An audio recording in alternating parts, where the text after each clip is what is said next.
নমস্কাৰ আজি দেশৰ লগতে ভাৰতৰ বিভিন্ন প্ৰান্তৰ পৰা কেইবাটাও গুৰুত্বপূৰ্ণ খবৰ যুগুত কৰা হৈছে। তাৰে ভিতৰত প্ৰথমটো খবৰেই হৈছে এটা বহুতেই বেছি গুৰুত্বপূৰ্ণ খবৰ। জুবিন গাৰ্গৰ মৃত্যুৰ সন্দৰ্ভত SITয়ে দাখিল কৰা সেই চাৰ্জশ্বিটখনক লৈ ইতিমধ্যে কেইবাটাও গুৰুত্বপূৰ্ণ মন্তব্য কৰিছে অসম জাতীয় পৰিষদৰ সভাপতি তথা লুৰিণজ্যোতি গগৈয়ে।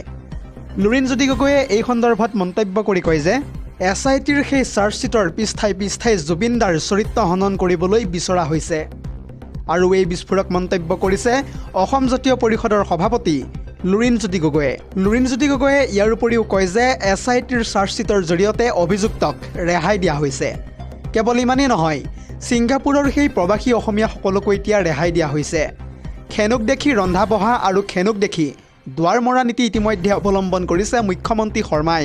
মুখ্যমন্ত্ৰীগৰাকীয়ে সৌসিদিনা স্পষ্টভাৱে কৈছিল যে জুবিন গাৰ্গক প্ৰকৃতাৰ্থত হত্যা কৰা হৈছিল।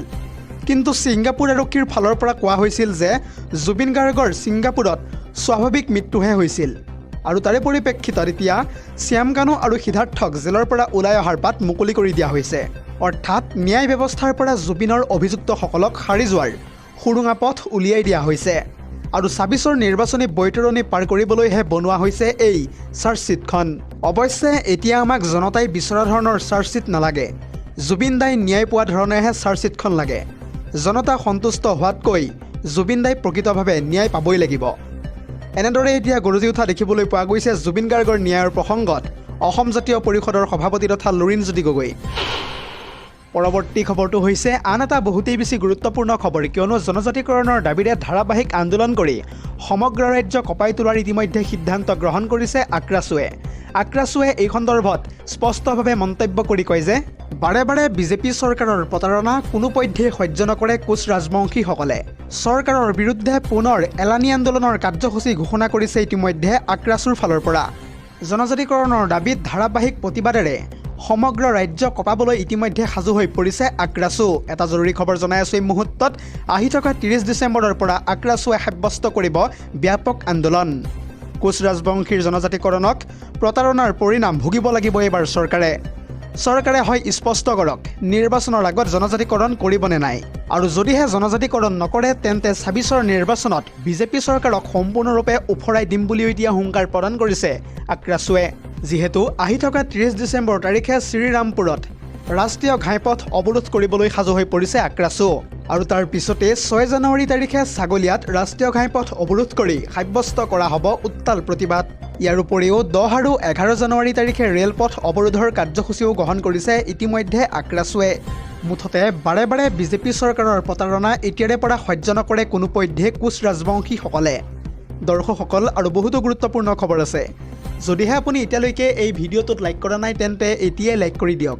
আৰু এনেধৰণৰ খবৰসমূহ প্ৰত্যেক দিনে পাই থাকিবৰ কাৰণে চেনেলটো ছাবস্ক্ৰাইব কৰি কাষতে থকা বেল আইকনটো প্ৰেছ কৰি ৰাখিবলৈ একেবাৰে নাপাহৰিব। পৰৱৰ্তী খবৰটো হৈছে আন এটা বহুতেই বেছি গুৰুত্বপূৰ্ণ খবৰ, কিয়নো নতুন বৰ্ষ সোমাবলৈ মাজত মাত্ৰ কেইটামান দিন বাকী। আৰু কেইদিনমানৰ পিছতেই মুখ্যমন্ত্ৰী হিমন্ত বিশ্ব শৰ্মাই সমগ্ৰ অসমবাসীৰ বাবে লৈ আহিব ৭টাকৈ নতুন উপহাৰ। আৰু এই সন্দৰ্ভত সবিশেষ তথ্য জনাম ফুল স্ক্ৰীনৰ জৰিয়তে। পুনৰ জনাইছোঁ, আপুনিও সাজু হওক মুখ্যমন্ত্ৰী হিমন্ত বিশ্ব শৰ্মাৰ নৱবৰ্ষৰ উপহাৰ গ্ৰহণ কৰিবলৈ। ইতিমধ্যে এই সন্দৰ্ভত মুখ্যমন্ত্ৰী হিমন্ত বিশ্ব শৰ্মাই কৰিছে ৭টাকৈ ডাঙৰ ঘোষণা। আহি থকা ৯ জানুৱাৰীত ADREৰ ৪ৰ্থ বৰ্গৰ নিযুক্তি পত্ৰ বিতৰণ কৰা হ'ব। দ্বিতীয়তে ১০ জানুৱাৰী তাৰিখে ADREৰ ৩য় বৰ্গৰ নিযুক্তি পত্ৰও বিতৰণ কৰা হ'ব। আনফালে ১ জানুৱাৰীৰে পৰাই ৰাজ্যত আৰম্ভ হ'বলৈ গৈ আছে বাবু আঁচনিৰ কাম। সমগ্ৰ যুৱকসকলৰ বাবে মুকলি কৰা হ'ব এই বাবু আঁচনি। আহি থকা ১ জানুৱাৰীৰে পৰাই কেৱল ১০০ টকাতে লাভ কৰিব আপুনি সম্পূৰ্ণৰূপে ৰেচনৰ সুবিধা। ৰেচনত থাকিব চাউলৰ উপৰিও দাইল, চেনি আৰু নিমখ। এটা জৰুৰী খবৰ জনাই আছোঁ এই মুহূৰ্তত। ইয়াৰ উপৰিও ১ জানুৱাৰী তাৰিখেই অৰুণোদয় হিতাধিকাৰীসকলেও লাভ কৰিব ভাল খবৰ। লগতে জানুৱাৰী মাহৰ পৰাই ৰন্ধন গেছতো পাবলৈ গৈ আছে ৰাজ সাহায্য। আনফালে ৩০০ টকাতে আপুনি লাভ কৰিবলৈ সক্ষম হ'ব উজ্জ্বলাৰ ৰন্ধন গেছৰ সুবিধাও। ইয়াৰ উপৰিও প্ৰথম দ্বিতীয় বৰ্গৰ চাকৰিৰ প্ৰায় ৩০% সংৰক্ষিত হ'বলৈ গৈ আছে চাহ বাগিচাৰ বাবে। প্ৰতি বছৰে ৬ৰ পৰা ৭ গৰাকীকৈ DSPয়ে চাকৰি লাভ কৰিব। কেৱল ইমানেই নহয়, জানুৱাৰী মাহত বাগিচা অঞ্চলত এখনকৈ হাইস্কুলো মুকলি কৰা হ'ব। লগতে প্ৰতিখন মেডিকেল কলেজত 4টাকৈ পদ সংৰক্ষিত হ'ব। এনেদৰে এতিয়া সমগ্ৰ অসমৰ জনতাক মুখ্যমন্ত্ৰী হিমন্ত বিশ্ব শৰ্মাই দিবলৈ সম্পূৰ্ণৰূপে সাজু হৈ পৰিছে নৱবৰ্ষৰ উপহাৰ। পৰৱৰ্তী খবৰটো হৈছে আন এটা বহুতেই বেছি গুৰুত্বপূৰ্ণ খবৰ, কিয়নো যোৱাকালিৰ দিনটোত বজৰং দলৰ নেতৃত্বই খ্ৰীষ্টমাছ উপলক্ষে কৰা কাণ্ডত ক্ষোভিত হৈ এইবাৰ কেইবাটাও গুৰুত্বপূৰ্ণ মন্তব্য কৰিছে সংখ্যালঘু সংগঠনে। সংখ্যালঘু সংগঠনৰ ফালৰ পৰা এই সন্দৰ্ভত স্পষ্টভাৱে কোৱা হৈছে যে সংবিধানতকৈ উদ্ধত নেকি বজৰং দল। বজৰং দলৰ নেতাক কি কাৰণে বৰ্তমান সময়লৈকে গ্ৰেপ্তাৰ কৰা হোৱা নাই। ইয়াৰ উপৰিও ধৰ্মীয় অনুষ্ঠান পালন কৰাত বাধা দিবলৈ বজৰং দল আচলতে কোন হয়, লগতে তেওঁলোকক কোনে অধিকাৰ দিছে। অসমত বৰদিন উদযাপন কৰিবলৈ নিদিয়া কাৰ্যক ঘৃণনীয় অপৰাধ আখ্যা দিছে এতিয়া ABMCয়ে। কেৱল ইমানেই নহয়, এনেধৰণৰ কাণ্ড আমাৰ সমাজত কোনেও মানি নলয়। বজৰং দলৰ বিৰুদ্ধে এনেদৰে এতিয়া ABMCৰ সভাপতি টাইছন হুছেইনে তীব্ৰভাৱে প্ৰতিক্ৰিয়া আগবঢ়োৱা দেখিবলৈ পোৱা গৈছে। পৰৱৰ্তী খবৰটো হৈছে আন এটা বহুতেই বেছি গুৰুত্বপূৰ্ণ খবৰ, কিয়নো সিদিনা বাংলাদেশত হিন্দুৰ ওপৰত হোৱা নিৰ্মম অত্যাচাৰৰ পাছতেই বিধানসভাৰ মজিয়াত মুখ্যমন্ত্ৰী যোগী আদিত্যনাথে এতিয়া বিৰোধীসকলক কেন্দ্ৰ কৰি কেইবাটাও গুৰুত্বপূৰ্ণ মন্তব্য কৰিছে। আৰু এই সন্দৰ্ভত যোগী আদিত্যনাথে মন্তব্য কৰি কয় যে আপোনালোকে দেশৰ পৰা বাংলাদেশী খেদাৰ সময়ত প্ৰতিবাদ নকৰিব। ৰোহিংগীয়া মুছলমানসকল বাংলাদেশী খেদিবৰ বাবে সম্পূৰ্ণৰূপে সাজু। গাজাত মুছলমানৰ ওপৰত অত্যাচাৰ হ'লে আপোনালোক সৰব হয়, কিন্তু বাংলাদেশ পাকিস্তানত হিন্দুৰ ওপৰত অত্যাচাৰ হ'লে কিয় মনে মনে থাকে। দীপু দাসৰ সৈতে বাংলাদেশত সংঘটিত হোৱা ঘটনা কেতিয়া নিন্দনীয় বুলি আখ্যা দিছে যোগী আদিত্যনাথে। পৰৱৰ্তী খবৰটো হৈছে আন এটা বহুতেই বেছি গুৰুত্বপূৰ্ণ খবৰ, কিয়নো আহি থকা 31 ডিচেম্বৰৰ পূৰ্বে লিংক কৰক আপুনি পেন কাৰ্ডৰ লগত আধাৰ কাৰ্ড, অন্যথা বঞ্চিত হৈ পৰিব চৰকাৰী আঁচনিৰ সুবিধা। আৰু এই সন্দৰ্ভত বিতংভাৱে সবিশেষ তথ্য জনাবলৈ চেষ্টা কৰিম ফুল স্ক্ৰীনৰ জৰিয়তে। পুনৰ জনাইছোঁ, আহি থকা 31 ডিচেম্বৰৰ পূৰ্বে লিংক কৰক পেন কাৰ্ডৰ সৈতে আপোনাৰ আধাৰ কাৰ্ড, অন্যথা বঞ্চিত হ'ব পাৰে চৰকাৰী আঁচনিৰ পৰা। পেন কাৰ্ডৰ লগত আধাৰ কাৰ্ড লিংক নকৰিলে নোসোমাব পাৰে দৰমহাও। কেৱল ইমানেই নহয়, বেংক একাউণ্ট খোলাৰ সময়ত KYC আপডেট কৰাৰ সময়তো হ'ব সমস্যা। ইয়াৰ উপৰিও আপুনি ভৰিব লাগিব 1000 টকা পৰ্যন্ত জৰিমনা।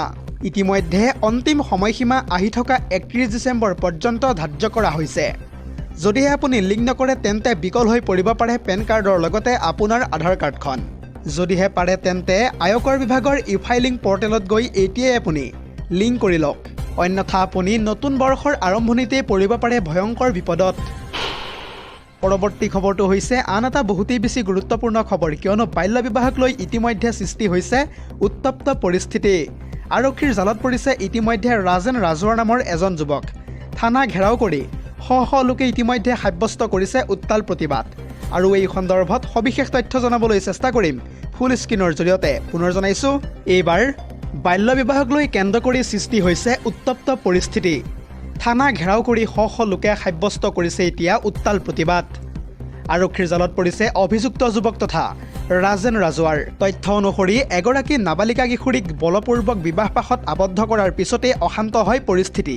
কালাইন বাগানৰ কিশোৰীগৰাকীক ৰাজেনে বলপূৰ্বকভাৱে বিবাহপাশত আবদ্ধ কৰাৰ অভিযোগ এতিয়া উত্থাপিত হৈছে। ৰাইজৰ উত্তাল প্ৰতিবাদৰ পিছতে গা লৰিছে আৰক্ষীৰ।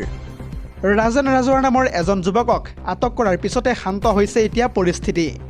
আৰু এই সমগ্ৰ ঘটনাক লৈ কিশোৰীগৰাকীৰ পৰিয়ালে দাখিল কৰিছিল হেনো এজাহাৰ। আৰু সেই ভুক্তভোগী পৰিয়ালটোৱে এজাহাৰ দাখিল কৰাৰ পিছতো আৰক্ষীয়ে কোনো ব্যৱস্থা নোলোৱাৰো অভিযোগ উঠিছে বৰ্তমান সময়ত। আৰু সেই অভিযুক্তৰ বিৰুদ্ধে আৰক্ষীয়ে ব্যৱস্থা নোলোৱাত ক্ষুব্ধ হৈ পৰিছে পৰিয়ালৰ লগতে সমগ্ৰ অঞ্চলবাসী ৰাইজ। আৰু তাৰ পিছতেই ক্ষুব্ধ পৰিয়ালৰ লোকৰ লগতে সমগ্ৰ অঞ্চলবাসী ৰাইজে ঘেৰাও কৰিছে কালাইন থানা। আৰু তাৰ পিছতেই ৰাইজৰ হেঁচাত গা লৰিছে এতিয়া আৰক্ষীৰ। তাৎক্ষণিকভাৱে আৰক্ষীয়ে বাধ্য হৈছে এতিয়া অভিযুক্তক গ্ৰেপ্তাৰ কৰিবলৈ।